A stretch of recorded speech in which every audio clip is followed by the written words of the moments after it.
Hi friends, welcome to Jaya's garden. நீங்கள் பாருங்கள், இது வந்து இந்த சந்தன கலரில் ஒரு காந்தாரி மிளகாய் இருக்கும் இல்லையா, அதுதாங்க. எவ்வளோ காய்கள் கிடக்கு பாருங்களேன். ஒரே ஒரு காய் மட்டும் ஆரஞ்சு கலராக மாறி இருக்கும்.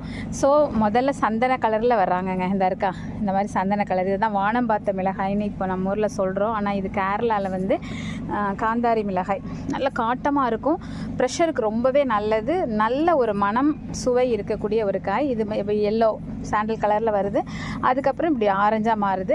ஆனால் நான் விதை போடும்போது இது ரெட்டாக தான் எனக்கு ஒருத்தங்க கொடுத்தாங்க. ஸோ நல்ல ரெட்டாக சிவப்பு கலரில் செமையாக மாறும். அதுக்கப்புறம் தான் நம்ம இதை பறிக்க போகிறோம். பறிச்சிட்டு சட்னிக்கெலாம் வந்து இத்தினோடு இருக்கே நீங்கள் நினைக்க வேணாம், 2 மிளகாய் போட்டால் போதுங்க, செம்ம காட்டமாக இருக்கும்.